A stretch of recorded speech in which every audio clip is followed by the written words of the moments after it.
Hello, huddlers. Today's conversation builds on a topic many of you have been wrestling with: how to move from an aspirational ICP to one that actually drives win rates.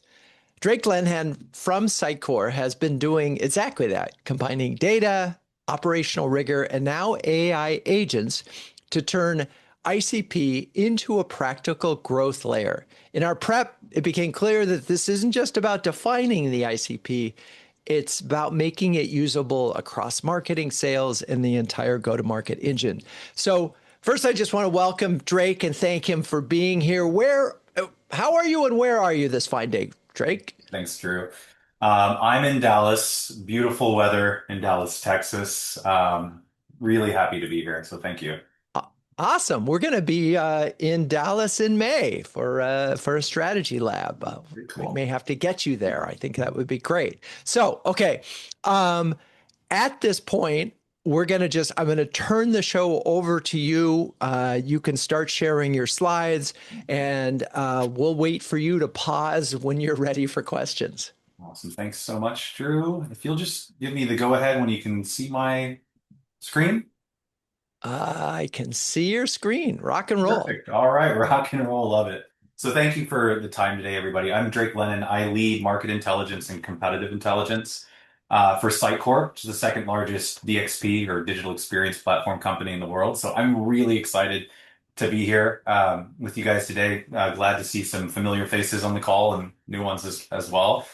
So like Drew said, today I'm going to walk us through an actionable and repeatable approach to identifying, validating, and then aligning your ICP across the organization to really kind of drive that meaningful impact across your full GTM initiative. So I'm going to start with how ICP refinement became a really critical need for us here at Sitecore, how we identified a shift in kind of demand that required us to rethink, strengthen, and redefine our ICP. And then from there, I'll walk through how we use data, both qualitative and quantitative, to validate our assumptions and then build confidence in where we should focus before taking that story to the business to really drive that cross-functional alignment and executive buy-in. And then I'll show us how we operationalize that ICP across our systems of record and positioning and messaging and ultimately into agentic frameworks that we use to create something that's not just strategic, but scalable and repeatable across the organization. And then I'll close with a three-part kind of blueprint that hopefully you can take and apply to your business as you see fit to validate your own ICP, align your teams, and then ensure your programs and sales motions are focused on where you most likely to win. So I'm like Drew said, I'm going to aim to pause at the end of each of my sections to answer any questions you want to dive in a little bit deeper on. But we'll also have some time at the end to explore any of those sections that you're a little bit more interested in. So with that, I'll just reframe. We have refined our ICP a couple of times at Sitecore in the last 3 or so years. So I'll start with just why it was such an important initiative to us. So rewinding the clock, Sitecore uniquely benefited from the pandemic. I joined initially in 2021. Every organization was kind of forced to accelerate their DXP stack, their digital experience stack, in some way, shape, or form to really meet that digital first buyer's preference, and because we were all digital first at that time. So drove a massive spike in digital traffic, engagement, and ultimately conversion for us. So between 2020 and 2023, almost every enterprise was in the market for some sort of DXP technology. Sitecore was uniquely positioned as one of those very few vendors who could truly deliver the number one thing they were all after, which was personalization at scale, while also meeting enterprise grade performance requirements. But as with any rapid market growth or shift, competition caught up, new entrants entered the market, and they expanded their capabilities, quickly closing the gap on those core features that were needed to kind of compete in this market. So on paper, what happened, everything started to look the same. The same features, similar pricing, seemingly similar outcomes that everybody was driving. And that's when we started to see an impact over the last few years. Win rates were declining, net new deal sizes were shrinking, and pipeline conversion was dropping. So when we looked at it, competitive intelligence was one of those gaps that we had to solve, and we did that.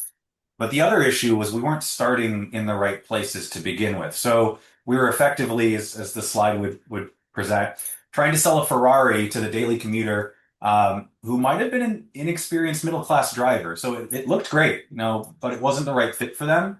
And it was consuming a massive amount of time, energy, and resources of ours without delivering that outcome that we needed. So we took a step back. We knew we needed to make a change. We knew we had to focus. And most importantly, we needed the data to kind of tell us where to go. And that's kind of the kickoff right here is how we validated our old ICP and then turned it into a predictive algorithm for success, which is the first section here. So before we did anything, we validated whether the ICP was actually correct. We went back, we looked at our data, where we had the highest win rates, where were the largest deal sizes, where did we see the fastest deal cycles, and then we overlaid that on our install base where we saw the lowest churn segments, the highest CSAT, the strongest expansion and revenue groundswell across our install base, and then very quickly we saw a gap between where we thought we won and where we actually won. So where it was previously thought of any large enterprise who needs a website, personalization, bonus if they're looking for headless, bonus if they're a Microsoft shop. We quickly saw that there was a much more focused refinement that needed to happen there. So from there, we analyzed common traits across those customers using the standard ICP dimensions I think everybody's aware of: industry, firmographics, demographics, operating model, budgets, resources, and then some of the qualitative stuff around what were the business situations, the compelling events. And then we took it a step further. We ran a regression analysis to understand, which of these variables had the highest correlation to win rate, to ASP, to deal velocity, and where was that TAM and that SAM? It was a very fine balance into precision, but giving you a big enough universe to go after. That's where we started seeing some of the interesting stuff. So we identified, diminishing returns, right? You go until the diminishing returns. So what we saw was ARR, no brainer, one of the biggest weighting variables. Sub-industry, years in business was an interesting one. Country and tech stack that allowed us to then build a scoring model which surfaced segments where win rates were nearly 3x higher than our baseline and industry benchmarks as well. And once we had that clarity on who the ICP was, we needed to make it actionable. So we took that scoring algorithm, all of the weighting variables that most correlated again with win rate, deal size, and velocity, and we translated that into a simple A through D scoring system. A, highest propensity to buy, D, lowest propensity to buy. And then we tested it across all of the three geos that we operate in: Americas, EMEA, APJ, created some a little bit more dynamic scoring for them to make it very specific to their region and historics. And the results were consistent in each geo, in each segment that we were targeting: higher win rates, more predictable, higher ASP, deal cycles slightly faster, not a huge notable improvement there. And then we continued to validate that quarter over quarter in all of our win-loss reporting. But we didn't stop there. So that same win-loss program, we utilized the sentiments from that to really understand the why behind the data. What were the compelling events? What outcomes were buyers actually trying to achieve? What decision criteria mattered most? And most importantly, which use cases consistently drove that differentiated value that Sitecore could uniquely fill? And that's where I'd say the most critical thing came to light. That the use case and scenario fit were just as important, if not more important, than all of the ICP segmentation fit. So when we combine those together, we were able to identify, as you can see here, this perfect scenario. The conditions where Sitecore became that obvious choice. And when those conditions were present, we saw up to a 5x increase in our win rates. So we also validated that with our sales leadership, working very closely with them as thought partners here to ensure that alignment and adoption was going to be successful from day one. And through that process, last slide in this section, we identified industry, specifically sub-industry, was one of the strongest predictors of our success. But our industry categories were maybe ill-defined, very, very broad, and we couldn't go after everything. So we created a composite score that then normalized different scales of TAM, win rates, ASP across all of our subverticals, which then allowed us to mathematically identify the top industries and where we should concentrate our efforts globally or in specific geos. And at that point, we then had a validated ICP. We had the predictive scoring model. We had the clear priorities for our industry focus and defined high value use cases.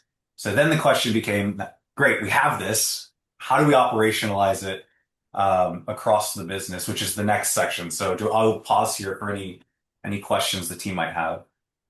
Well, I want to start with one, which is just restate what you just did. So we get that on record one more time, just to make sure the what you have at this point. You talked about predictive. You go ahead and just rephrase what you just did. Yeah, so we reviewed our existing ICP as we understood it to validate it through kind of statistical analysis and correlation to win rate, ASP, et cetera. We validated that model across 3 different geos. Right. Worked with sales to identify the industries in those geos we should focus with, and layered in sentiment analysis from our win-loss to validate a strong statistics-backed ICP with and predictive algorithm, which we created a scoring model for, and identifying the top 10 sub-verticals where our marketing efforts and teams should be focused and verticalized. Right. And I'm imagining that by having those highly focused sub verticals and increasing the win rates within those, that you have also better, more relevant case histories for the next group of folks in that same target. I mean, so you could be by really getting down to that particular definition.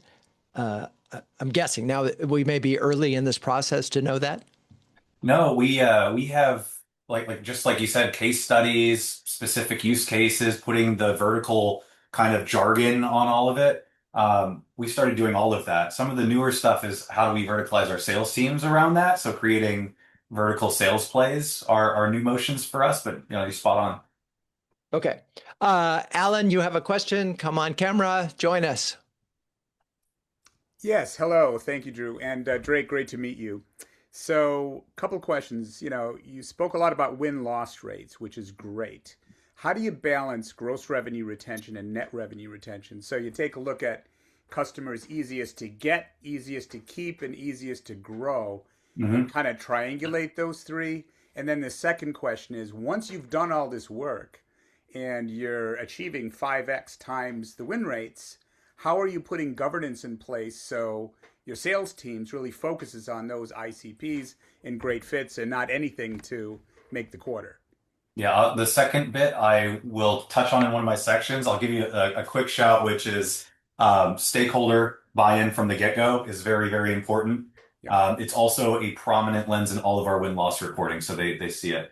The first question was how do we balance NRR, GRR, and some of that net new revenue? That was part of the analysis. We do actually have 2 different scores. One is specific for net new. One is specific for migration. So we are moving from an on-prem to a cloud-based technology right now as a major focus for us. And we just relaunched a new platform as well for them to do it to add more complexity. So part of the install base was looking at who has the lowest churn, who is using the most of the product that would benefit from this new motion where we have now recreated a platform in cloud. And so NRR, GRR, all of that was part of it. And I would say that is the biggest weighting we use. So when we look at the algorithm, the largest weightings come from revenue impact. So for our install base, that is like the biggest focus for us. Great. Thank you. Of course. And just to clarify then, the process of this meant you were winning bigger deals that you were more likely to keep. Yeah. So, which is also has to speak to sort of the efficiency of a sales motion, right? Because it's not, hell, you would all rather win bigger customers than smaller ones, right? Particularly if they'll stay. So just confirming that trend by narrowing the ICP and getting at these folks with a high propensity to buy at a good match with your solution and their need, you have been able to increase essentially your value per customer. Exactly. And we've also decreased our loss reason due to pricing constraints. Right, right. Losing less on price. Fascinating. What Okay. about governance with the sales force when it's the end of the quarter and they're trying to make He's this got it. call? He's going to cover that, Alan. So he mentioned that. Wait, just hang on a second. Bindu Shalapan. So my question to you is, how did you get to identifying the use cases? Events, yeah, I mean, you can have you can have intent platforms, but what about the use cases? Was it like, some kind of research and you applied it to the entire population, or did you, have more, was it like feedback from the sales calls? So it was a combination. So I lead market intelligence and competitive intelligence, which has also win-loss in it. A lot of it was directly from our prospects and our customers. Some of them were user reviews. We do a lot of market research. So some of it came from there. And a ton of it was direct feedback from sellers, especially those who we have a few sellers who have been with us for quite a while and have been really, really successful. So understanding direct interviews with them, regular, we call them sales champion meetings with them, what they're seeing. But also we're a little bit unique now. Our sellers are putting stuff in Salesforce when we look at win-loss Salesforce. So they're actually capturing things and we get a lot of valuable insight from there too. So that was my next question. What's the tech stack that you're using to get that feedback loop going? So the last, but not to steal my own thunder, the last thing I'll talk about is Gong. We're implementing right now. I'm really excited to get those trackers in. But Salesforce is the big one for just a breadth of notes from sellers. I will say what made the pendulum kind of swing into where they actually started putting notes in there is they started seeing how we were using it and feeding it back to them. We made that really notable in our reporting and our actionable recommendations. So we've been seeing a lot of it's hit or miss, but a lot more great notes, great depth, great insights just from our Salesforce notes. Thank you.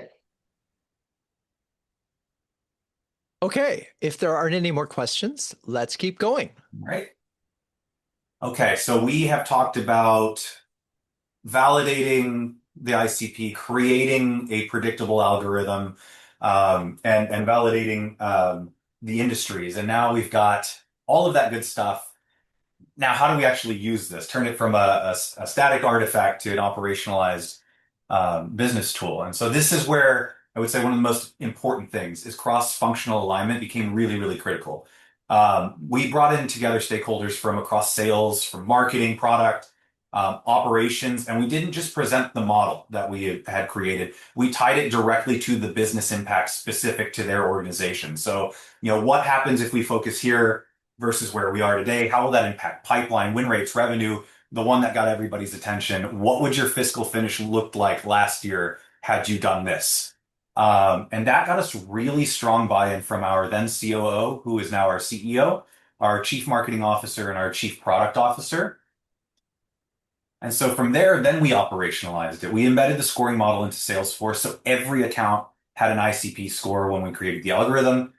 We enabled marketing and sales teams to prioritize those targets based on that ABCD score. We then made the ICP a core lens in our win-loss reporting, and then we refreshed our positioning, our messaging, really to align with the ICP and the evolving use cases and scenarios that made up that perfect fit scenario. So now we have a validated. Wait, I'm sorry, Yeah. I got to go back. Go back to that slide for a second. So there are a couple of things that you said just that I wanted to make sure so I really love the idea of as you called it, the fiscal fitness report, where you retroactively applied this to, say, the last quarter of the last year to show that had we done this, that had to have been very powerful.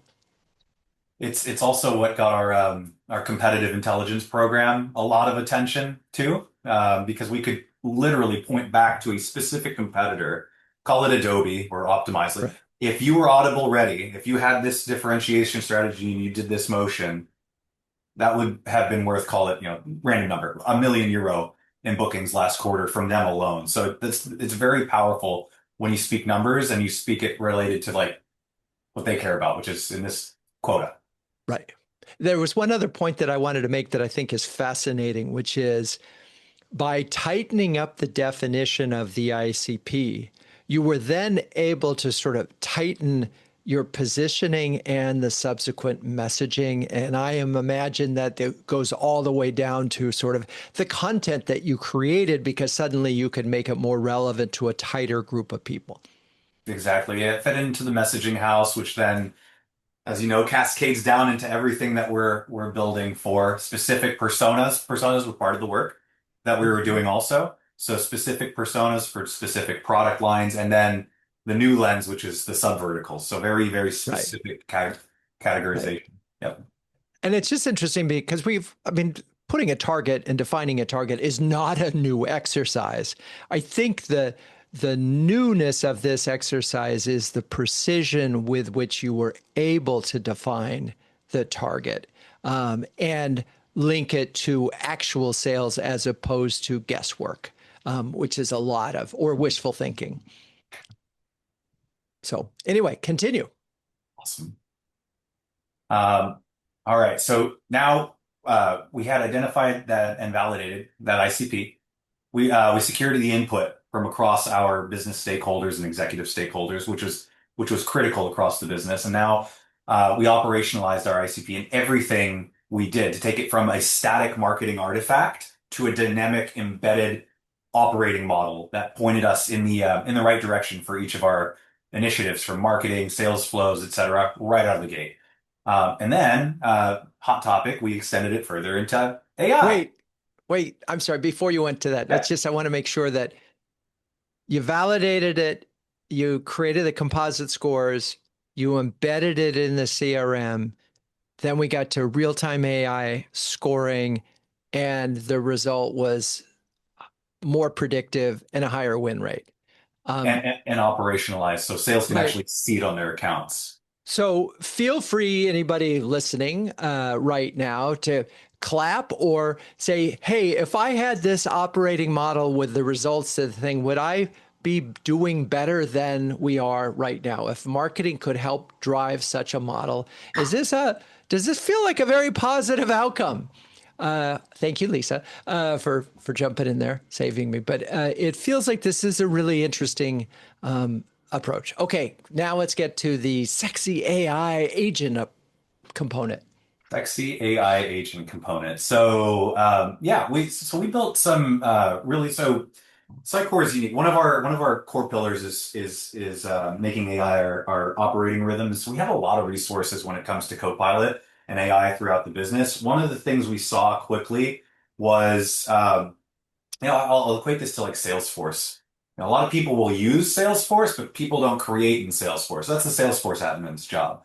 So though we all have access to Copilot Studio, not a lot of people are going to create in Copilot Studio. So we formed a little small COE for go-to-market agents in my business, where we're looking at what's going to drive the impact for our programs through agentic scale.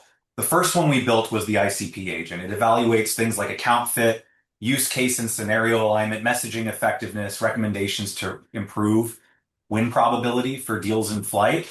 That became then a foundation for a lot of what we built on top of that, which were a brand assistant agent that then takes all of that ICP and persona items grounded in our positioning and messaging and allows our brand teams to create content that is aligned to the ICP. It is the grounding for our differentiation agent, which is then coupled with a competitive intelligence agent that takes all of that ICP stuff, pairs it with the competitive stuff, and then spits out competitive deal strategies. We're in a very mature market. Like differentiation is like the number one thing for us in competes. And now we're creating a product overlay agent. So we just launched a new product that is the combination of what used to be 5 composable products. This product overlay agent will then chain a lot of these different ones I've named and some others that we're building to act as that product expert to support discovery through proposal and demos and all of that good stuff. But everything used the ICP and those personas as the foundation to build on. So I'll pause there because I'll get into how we maintain this ongoing and refine it. Yeah, I'm really curious on the the core engine creating this ICP. I'm just curious what you populated it with and how you validated that this agent was able to then do everything else. Yeah, so that scoring model, we took it and we made it kind of more conceptual, like your firmographic data, you're looking for this, those types of things were ingested into it. Part of the ICP exercise was redoing our personas as well. We got really, really granular into user and buyer personas. That's fed into there. We had redone the positioning and messaging. That's fed into there. So it's grounded only on these things to make it an expert in this small, small space. So it's not hallucinating into other things. And then we looked at well, before we created it, we looked at what are we trying to accomplish, right? What's the objective? We're trying to impact win rates by targeting the right people. Who are our audiences and what do they care about? So we go down to sales, wants to know that they're in the right account or in the right opportunity. If they're not, how can they strengthen it, qualify it, or exit? Those types of things are our SEs, our brand, copywriters, etc. So then we kind of grounded it in only what it needed to know, so it wouldn't hallucinate into other things. And then we started chaining it to the other kind of expert agents to create a function. So so we have this overarching thing, which is essentially personas and customers or prospects. It really, really well defined on all sorts of levels. Okay. Talk a little bit more about the brand assistant and what it means when you say generating content perfectly aligned. We all know that LLMs generate so content that sounds and looks the same as all the other LLM so content. Talk about that and what that means. Does it help identifying the topics that you should be writing about, the white space out there? What's the process of using that so that you are not creating slop? So part of those signals that you're referring to is my team's responsibility to surface those signals. We do also have those types of tools in our own product suite, so the suite we sell. But this was also a product of working with our content and digital strategy teams for how they ensure things are on brand every time. So the brand guidelines and all of that is ingested into this. Lots of testing with them to make sure that the output was consistent with what they expected for blog posts, white pages, or white papers. But also our SDRs, as an example, can use this for outreach, LinkedIn, email copy, et cetera, stuff that's going to resonate with a specific target in mind within that ICP.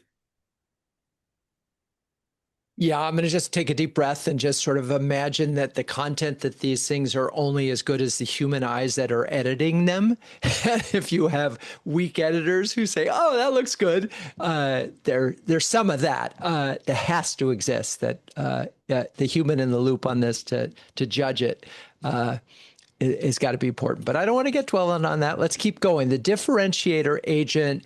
I'm thinking competitive battle cards that the salespeople can sort of dial into. How is that agent? This one's my favorite. So we have a competitive hotline. That hotline is the white glove service for differentiation strategy for all of our competitive deals and sellers to reach out. So we've got real quantifiable backed information for the efficacy of that program. One of the things we saw is because it's a mature market, a lot of the requests we were getting were a little bit too far downstream in the deal cycle to really make a difference. Like if you've already shown everything you've got, how are you going to convince them it's different from everything they also saw? So upstream, what we're seeing is we've got all of these battle cards. We have systems, crayon, all that good stuff, and they can use them, but they're not putting it in the realm of context. So in sales, if you show something that your customer doesn't care about, they're just going to say that that's too much, it's too expensive. And so what was happening is they were taking all of this stuff where we're differentiated and valuable to us, and they were presenting it as if their customer cared without validating it. So the differentiator agent helps them plug in the context. It's actually associated with Salesforce.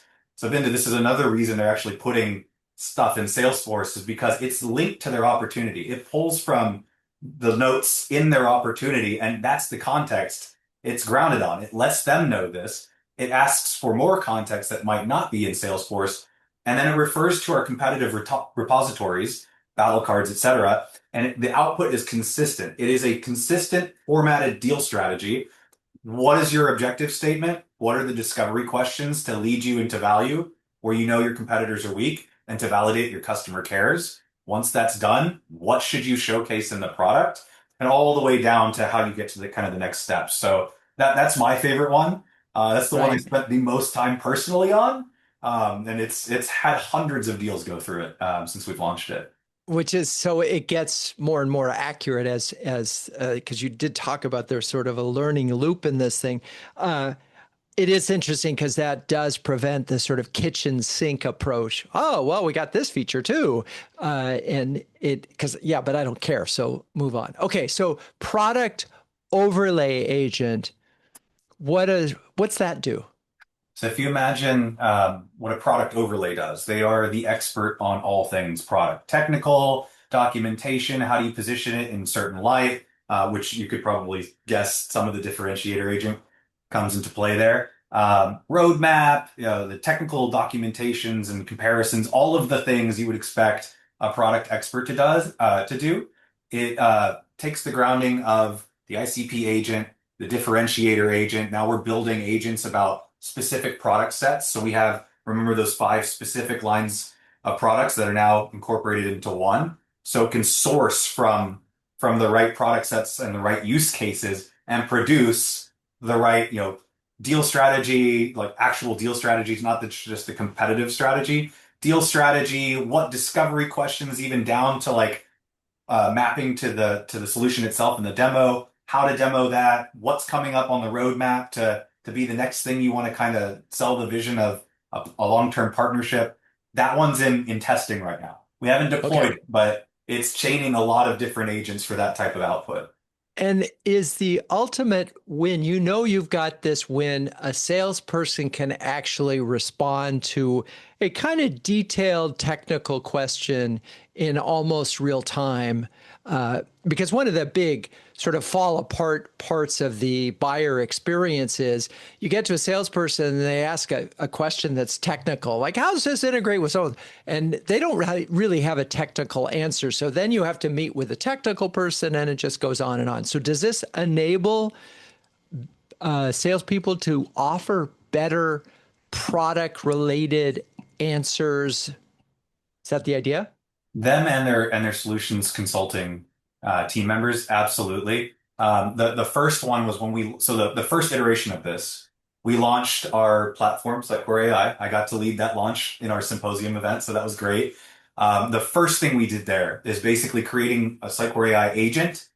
Essentially, it was just grounded on a 50-page FAQ. We spent a lot of time getting the documentation correct. Obviously, that's static. That becomes outdated.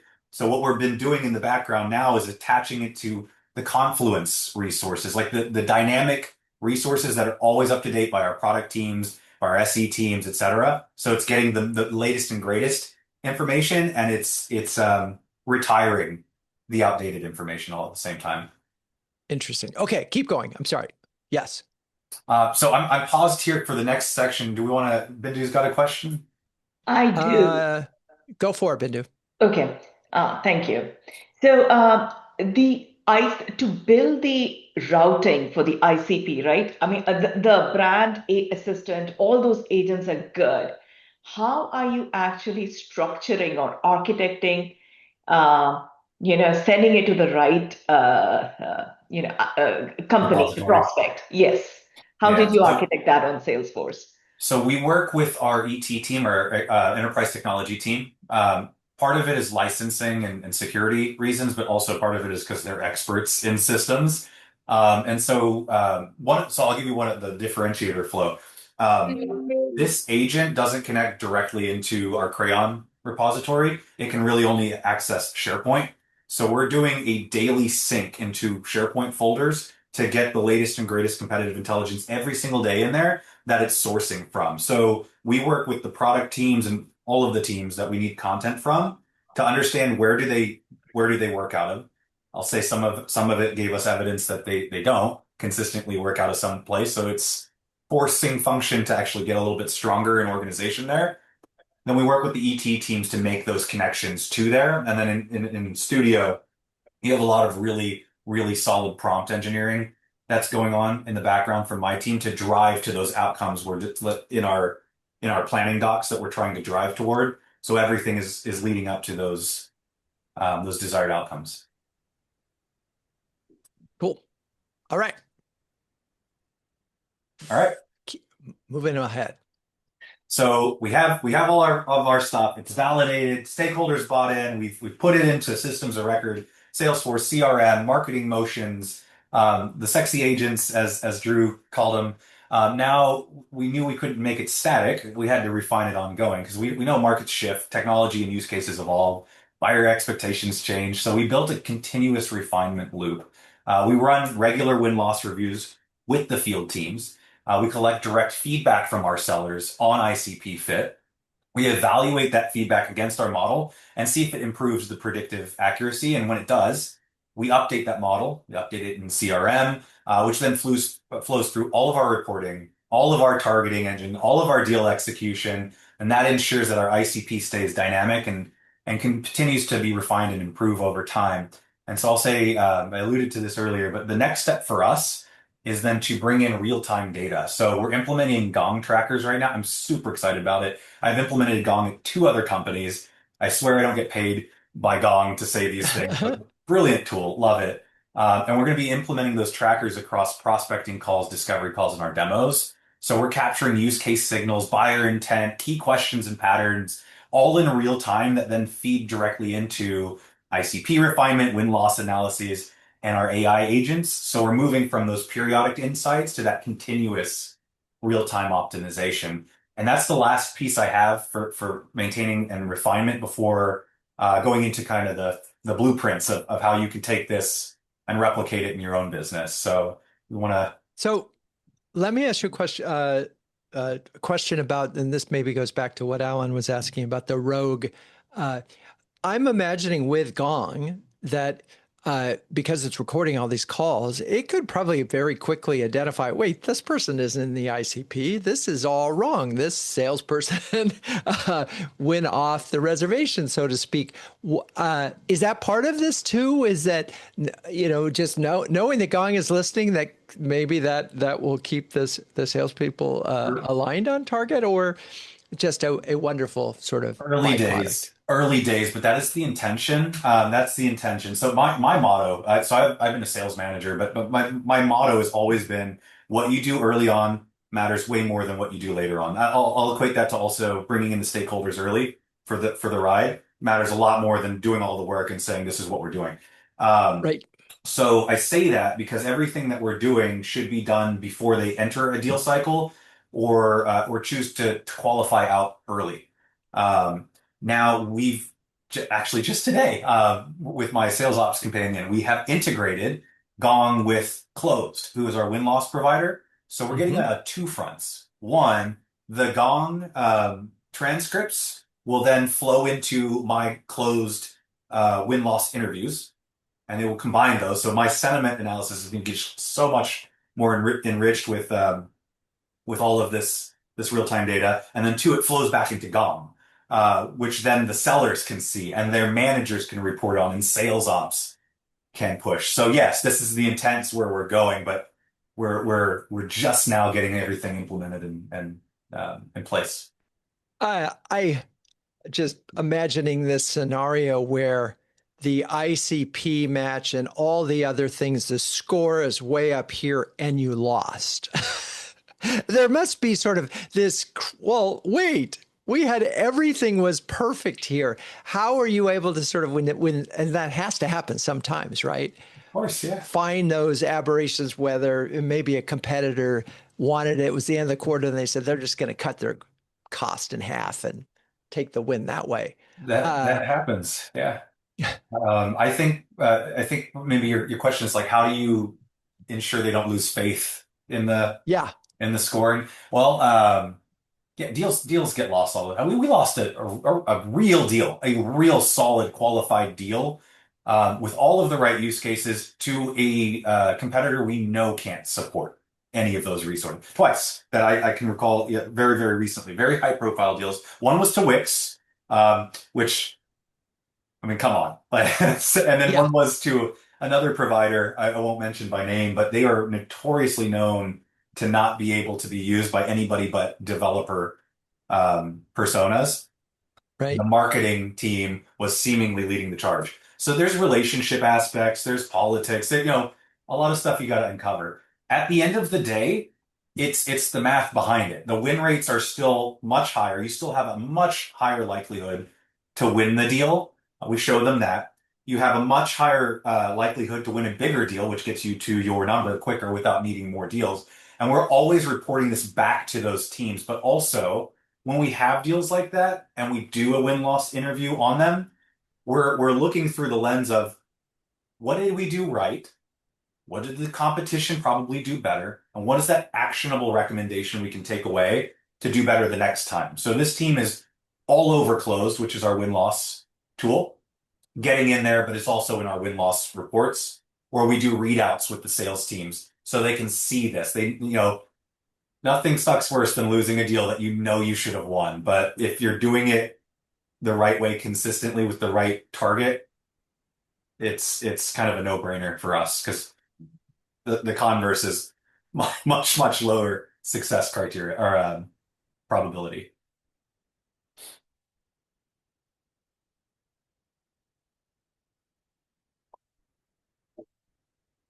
Sorry, suddenly classical music decided to start playing. Paige O'Neill, go for it. Hey, amazing presentation. Really, really impressive what you've done. I'm sitting here the whole time thinking about data. Because I've been at many companies, including Sitecore, where it's always swirling in the background, preventing from moving forward because everyone gets wrapped around the axle on, do we have the data quality? Do we want to build on top of this? Do you have any tips for how you moved past that and just got the work done? Because it's never going to be Yeah. perfect, right? Yeah, you're right. And yes, Paige, you and I briefly overlapped, so great to see you. But the data here, we have some work to do on that still. That's a partnership between sales operations and marketing operations and field to get that data hygiene better. But that's why we look at population first and then take sample sizes to kind of smooth for that data hygiene. And we looked for a 95% confidence level when we did that and then validated across sales. So bringing in sales for that manual input up front while we were scoring it was one way we got around it. Mm. Today, that data hygiene issue is a real concern for scaling this broader in a more automated fashion. Because as I think what you're alluding to is basically if you don't fix the data up front, you're just going to scale out garbage. And so right now is we're looking at tools and systems and people in place to maintain the database. But that's how we've done it on the onset is sample size, a very high confidence level, and then some manual inspection from the sales teams on that sample set. Thanks. I'm glad to hear it's not perfect there either. If you guys Yeah. find out where it is, that'll be the reverse, right? You bring that to me, please. Yeah. So to get to this stage, and if you were sort of advising a bunch of CMOs who are going to go on this journey, how long would one expect to be to at the place where you are now, which is, you've just about implemented your third or fourth AI agent and you're expanding this? What's the timeline?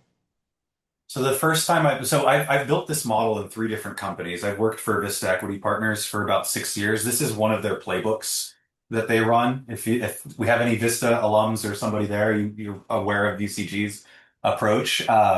So building the model for this business took the longest. I'd say, I mean, you really want to get it right. So probably a good 60 hours of just building the model.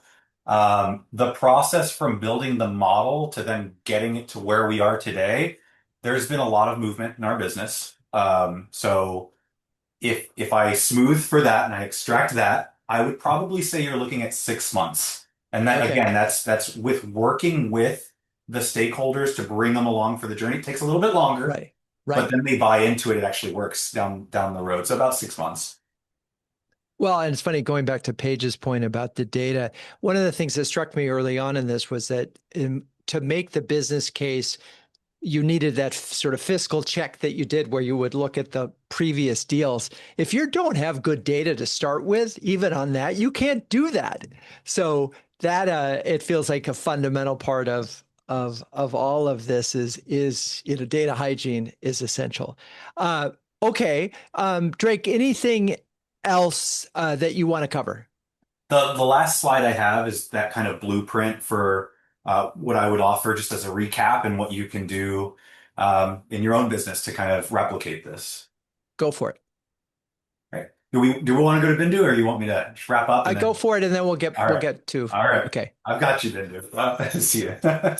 All right. So I'll just start by saying I think the biggest mistake we made from the get-go was jumping straight into activation of all of our programs without revisiting our ICP to validate that, one, it was still actually correct as things have shifted in our market, our business, et cetera. Previous analysis had been done, but it had been a long time since anybody had revisited it. So if I were to prescribe a Monday blueprint, take this on Monday, start applying things where you can identify, validate, operationalize, and maintain a fresh and accurate ICP, it would be this. Validate first where you actually win. So look at your data, win rates, deal size, churn, expansion, and identify that true ICP fit. Refine that with the qualitative insight. So layer in your win-loss, your sales feedback, identify compelling events, high-value use cases, all of the good stuff, and align leadership, like I said, up front to get sales, product, operations, get all of them bought in on who you're targeting and very clearly who you're not targeting. And then prioritize and focus. Define your top segments. Stop spreading resources across everything so you can align your programs to that ICP. So if a campaign or emotion doesn't map to ICP or use case fit, either fix it or you stop doing it. And then operationalize all of this in your system. So embed it into your CRM, your marketing automation, your sales deals and workflows, and then measure and enforce that weekly, monthly, quarterly through pipeline analysis, win-loss reports, track your win rates, ASP, all of that through the ICP lens, and then continuously refine. Use the data, the feedback loops we discussed to keep improving your model and making sure that it's always dynamic, it's always up to date, and you're not operating on something that's old and static. And so that's it. That's all I've got. That's it. Oh, easy peasy, piece of cake, 8 simple steps. Come on, people. No, so seriously, how many people does it? You need a team to do this, right? This is not a job where you can say, "Hey, go do this." This is more than, if it's 6 months. There are a lot of people involved in the process, right? There's a lot of people involved in the process. Absolutely. I will say this was an initiative I took on personally because I had done it before. And so I knew all of the motions. I do have a whole team that helps me with a lot of the other stuff behind the scenes. Okay. Our COE for agents. This specific one was right in my wheelhouse. So I did take it on. I have a lot of 4 years at Sitecore. So I've got a lot of relationships in the business.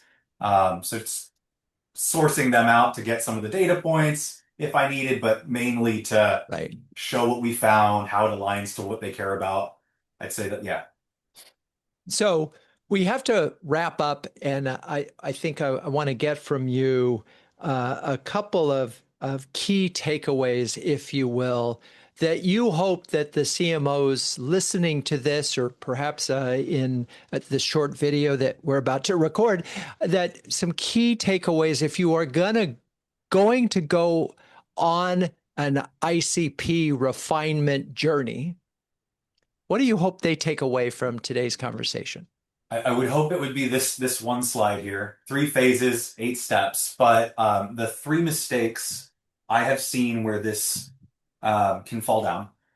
One is just, again, the mistake we made is we didn't review it at first, and it was static and it was stale. So review it, make sure it's up to date, it's up to snuff. I would say subjective versus objective. I've seen a lot of ICPs created from some analysis and then just using gut feel to create a story about who your ICP is, but that doesn't really have math or science or process behind it. So validate it objectively with numbers. I'm a big numbers guy. For those who know me, I love Excel, like live in Excel. That's the second part. And the third part, once you've done, bring your stakeholders. The executive alignment is critical. Stakeholders that you need, who is going to use this, that's critical that they give input as part of this process. They see where their input was applied because then they have skin in the game. They see how this fits. And it's a partnership versus marketing throwing something on them and then they don't do it. So those would be the three things. Well, Drake, we really appreciate you being here with us. One of the things that it just is so clear to me that if you know that having a better ICP could increase the likelihood of your win rate by 3 to 5x, that would be a worthwhile expenditure of your time, maybe a top priority. Because the minute you can define your ICP tighter, the more focused your marketing can be, the more focused your customer success can be, the more focused your salespeople can be, the more focused your battle cards can be. We saw that here. It all sort of trickles down in a very positive way. And the opposite is true. The broader the target, the broader everything is. I'm glad Noreen is here because she did this at SADA, where several years ago they said, we're only going to target one of the cloud of three. They went all in. So they narrowed their addressable market by about 50%, maybe more, but saw their sales double. So that's a gross sort of way of doing it. What you've defined as a far more, I'll call it a much tighter way of doing it. I also like the key insight about the sort of micro verticals or sub verticals. We see, we'll say, oh, well, cybersecurity is a target. No, that's not a target. That was really interesting to me, Drake. So I appreciate that.